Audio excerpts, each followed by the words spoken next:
The journey of grief and loss. Let the healing process begin. You can rarely fully prepare yourself for the loss of something dear to you. When a traumatic loss occurs, both the body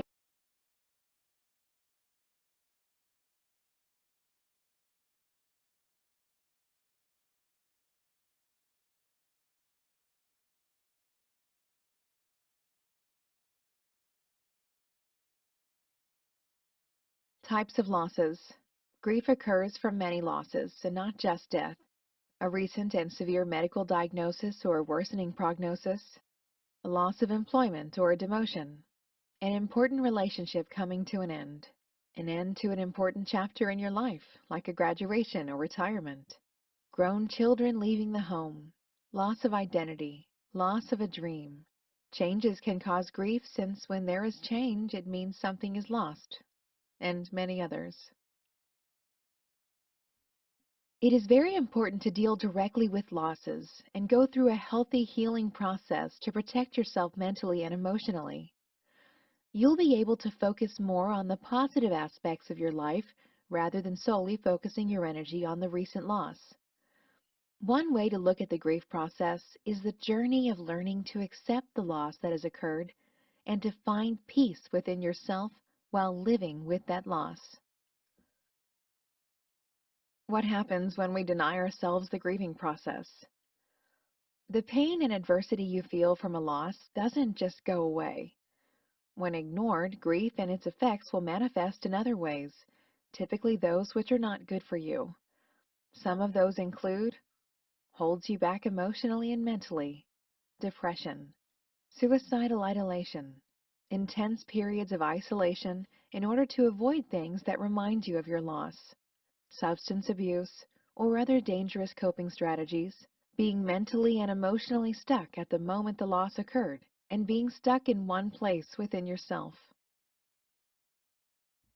Forcing yourself to skip the grieving process will only hurt you in the long run. It doesn't make you strong or invincible to pretend you aren't hurting and struggling. The 5 stages of grief and loss.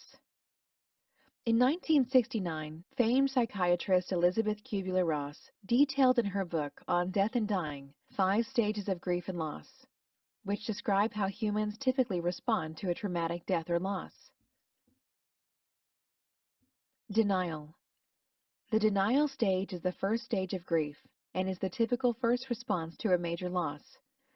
During this stage, you might catch yourself saying things like, "This can't be happening," and maintaining a sense of disbelief.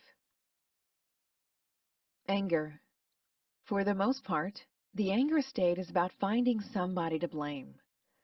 You want somebody to be responsible for the loss you're experiencing, whether it's the doctor that diagnosed your loved one, the bank that took your home, or even yourself. Though displayed as anger, this is truly just displaced pain as the psyche tries to find a rationale for why the loss took place. Bargaining. Even if you don't believe in God or a higher power, you might find yourself negotiating some sort of deal. This stage is about being willing to do anything to reverse the loss and go back to normal life or have a little more time. What if and if only statements are extremely common in the bargaining stage. Depression. Mental acknowledgement of the loss. True feelings of pain and emotion appear. Includes profound sadness as the realization of the loss sinks in. Acceptance. The acceptance stage is coming to terms with the loss, acknowledging the loss occurred and dealing with it. The focus can now shift towards moving forwards to a new normal. Let's review 31 ways to find comfort through the grieving process. Accept your feelings. It's important to recognize, accept, and feel your feelings, no matter if you feel angry, sadness, sorrow, or exhaustion. All these outlets help you to process and accept what you feel about your loss. Talk with someone about your feelings. Cry. Write about your feelings. Allow yourself to feel. Sometimes negative feelings like sorrow, sadness, grief, anger can be difficult to feel, so we push them away and stuff them inside. This never works, as those feelings will find an outlet, typically in negative ways. Allow yourself to feel. Tell yourself it's okay to feel X, Y, or Z. Do something you enjoy. When you're grieving a loss, you might feel guilty about smiling, laughing, or experiencing happiness. It's okay and actually recommended that you put yourself first and do something you find fun and enjoyable. Don't put a time limit on your grief. Everyone grieves differently. There is no set standard or timeline. Reminisce. Spend some time thinking and talking about the positive memories you experienced with your deceased loved one or the thing you lost.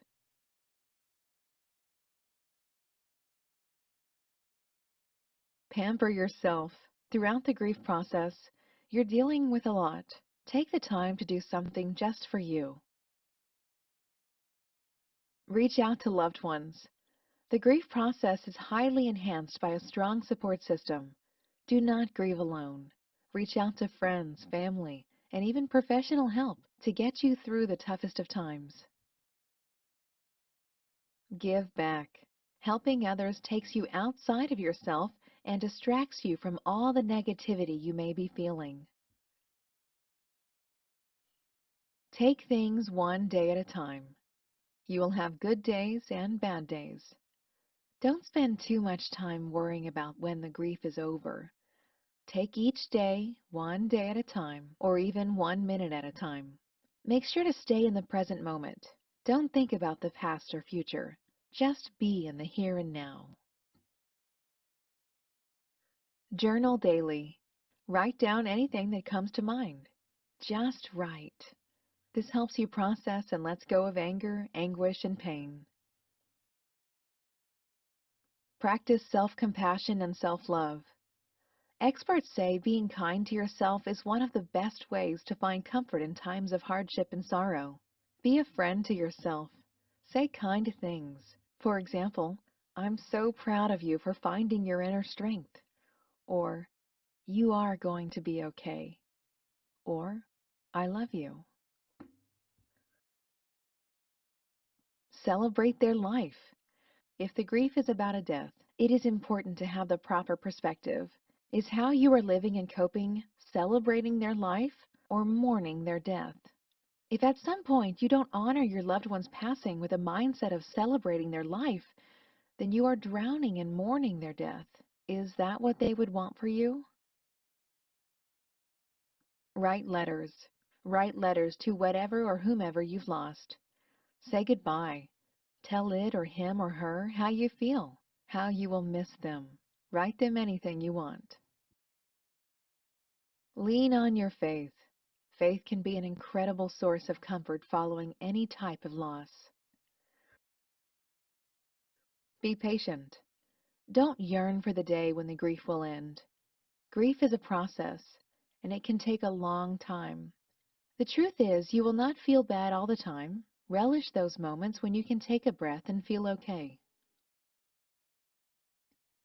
Practice a lot of self-care. It may be difficult, but eating right, getting exercise, and doing everything you can to get proper sleep, even if that means taking naps, is key to the well-being of your mind, body, and spirit. Relax. Find relaxation outlets to ease the burden you feel and reduce stress. Baths, massages, hiking, reading, anything that makes you relaxed and pampered can help. Make a gratitude list. Gratitude heals you from within, promotes positivity, and helps you to look at the bright side, which may be hard to find in times of great sorrow, sadness, and grief. Make a gratitude list and review it often. Take walks in nature. Nature has a transformative effect on mind, body, and spirit. Breathing fresh air improves your physical health and refreshes your soul. Our bodies need sun. Cry as much as you need to. Crying can make you feel better. Just let it out. According to Psychology Today, emotional tears have special health benefits.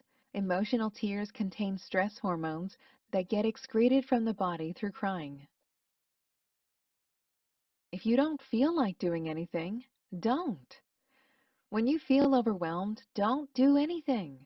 Sit down and relax, take a nap, or zone out in front of the TV. Positive affirmations. Affirmations help you manifest a reality and reprogram your mind. Take a few minutes each morning, evening, and more as needed to repeat positive affirmations. Create your affirmations around your needs. For example, if you seek peace, create affirmation statements around inner peace. Meditate. Meditation is one of the most effective ways to bring inner peace and calm to the mind. Yoga or Tai Chi. These ancient exercises and wellness practices are both great ways to bring about inner peace and serenity. They induce calm through various poses and breath work. Adopt a pet. Pets are highly therapeutic. A loving pet brings comfort, love, and support during the grieving process and beyond. Stay busy. Too much time on your hands can lead you to think too much. So try to stay busy. Listen to soothing music. Music can induce a wide range of feelings, including calm, peace, and serenity, and even happiness. Create a playlist that calms you and brings you comfort in your time of grief. A peaceful image. Find an image that brings you peace. Enlarge it and place it on a wall in your home where you will see it often. Use visualization when you are not able to see the image to picture it in your mind, and it will bring you inner peace wherever you are and when you need it most. Exercise. Exercise brings comfort in the form of reducing stress. Moderate activity helps to alleviate anxiety and calms your body, which in turn calms your mind. Regular exercise also helps promote better sleep, which in turn promotes your overall wellness and the ability to heal. Deep breathing. Deep breathing exercises are great for reducing stress and calming the mind. Try one of the many breathing apps, such as Breathe to Relax or Breathing Zone. When all seems lost, focus on the light at the end of the tunnel. The sorrow and deep sadness you feel right now is very real, but remember it will lessen over time. There is a light at the end of the tunnel. Some grief never goes away, but it does change over time and lessens in its intensity. Time does heal. When to seek professional help. Talking with a mental health professional may be helpful in any case, as a therapist can be a great source of comfort and healing. But sometimes it becomes necessary under these circumstances. Your entire life is centered around the loss, and you can't do anything without being brought down by these negative thoughts. Your appetite is practically non-existent. Insomnia, panic attacks, loss of hygiene practices, no interest in cleaning or taking care of responsibilities, deep depression, suicidal thoughts. Dealing with losses other than death, non-death related losses in life, can be devastating. Don't be afraid to seek professional help in those cases. Loss of dreams, identity, empty nest syndrome, and other losses can be dealt with. You can recover and grow as a person while building resilience and inner strength, and you don't have to do it alone. Sometimes the process is much enhanced with a professional guiding you. Grief is a process. The good news is that you can heal. You can move forward and live a life that is satisfying, peaceful, and fulfilled.